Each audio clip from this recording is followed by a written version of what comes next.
Salam, selamat pagi saudara sekalian. Senang bisa kembali berjumpa dengan saudara dalam acara Light of Revival, renungan firman Tuhan yang akan memberkati kita sepanjang hari ini. Mari kita melihat ayat kita, Keluaran 15 ayat yang ke-23.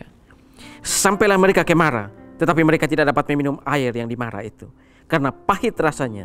Itulah sebabnya dinamai orang tempat itu Mara. Aman di tangan Tuhan. Ketika kehidupan kita berjalan normal, ketika kehidupan kita baik-baik saja, seringkali kita percaya pada Tuhan, seringkali kita beriman pada Tuhan. Tetapi ketika kehidupan kita menjadi buruk, ekonomi kita menjadi buruk, seringkali kita meninggalkan Tuhan, bukan? Seperti itulah yang dialami oleh bangsa Israel. Kalau kita membaca keseluruhan ayat kita, maka kita akan tahu bahwa ini adalah ketika bangsa Israel dipimpin oleh Musa, dibawa oleh Allah keluar dari tanah perbudakan di Mesir. Awalnya mereka bernyanyi, bersorak-sorak, bergembira.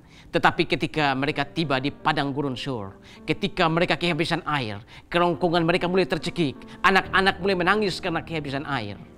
Mereka mulai bersungut-sungut dan marah pada Musa. Mereka mulai kalap pada Musa. Musa kecewa dengan bangsa ini. Dia baru saja memimpin bangsa ini belum lama. Dia baru tahu sifat dari bangsa ini.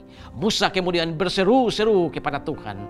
Saudara-saudara, di sini Musa bukan cuma berseru, tapi berseru-seru. Ini menunjukkan bahwa Musa merasa kecewa dengan sikap orang Israel ini.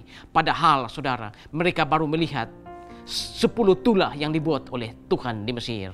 Dan 10 tulah itu, 2 diantaranya berhubungan dengan air. Sungai Nil yang berubah menjadi darah, dan salju yang turun di Mesir. Salju yang turun di Mesir itu adalah sesuatu hal yang tidak mungkin terjadi, tetapi di situ Tuhan ingin menunjukkan bahwa Tuhan adalah penguasa air dan penguasa alam semesta. Dan ketika mereka berjalan, Tuhan juga membelah laut Teberau. Bukankah 3 mujizat yang dibuat oleh Tuhan ini berhubungan dengan air? Tetapi ketika mereka kekurangan air di padang Sur, mereka ragu pada penyertaan Tuhan. Padahal di depan mereka tiang awan dan tiang api masih ada. Mereka ragu pada penyertaan Tuhan, ragu pada pertolongan Tuhan. Dan saudara-saudara, puncak dari kekecewaan mereka ini adalah ketika mereka melihat sebuah oase. Mereka berlari ke oase itu, tetapi ketika mereka tiba di situ, mereka tidak mampu untuk meminum air itu, karena air itu pahit rasanya.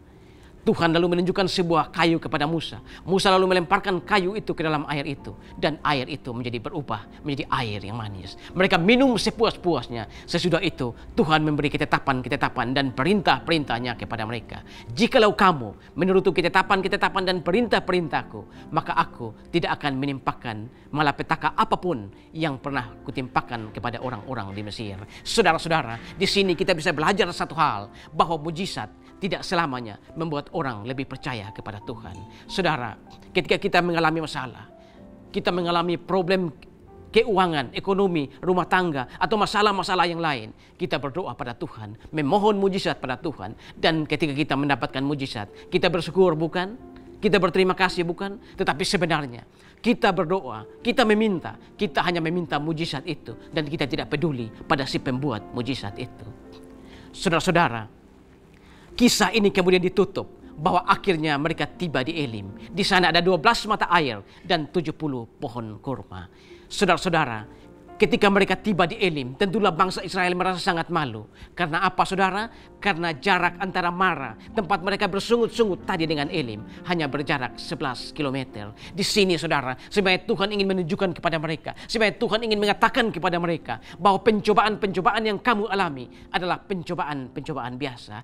Tuhan itu setia dan adil. Ketika Dia mencobai kita, mencobai mereka, sebenarnya Dia sudah mempersiapkan jalan keluar bagi mereka. Tuhan tahu kebutuhan mereka akan air, maka Tuhan sudah mempersiapkan Elim di depan mereka yang hanya berjarak 11 km. Saudara-saudara, kita pun seringkali seperti itu, bukan?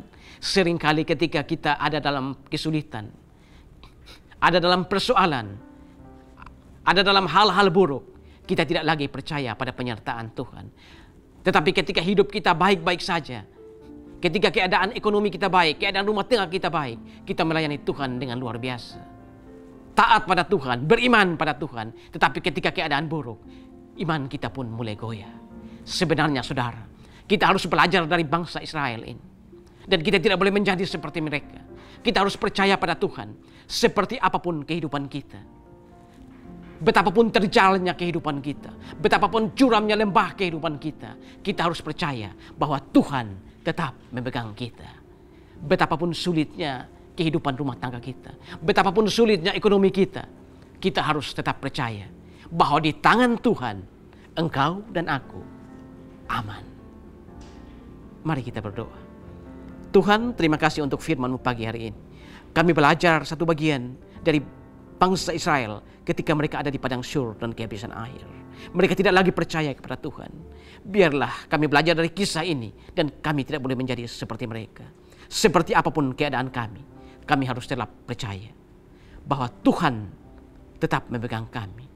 Securam apapun, seterjal apapun kehidupan kami harus percaya bahwa di tangan Tuhan kami aman. Amin. Saudara, jadikanlah firman Tuhan sebagai pelita dan terang di sepanjang jalan hidup kita.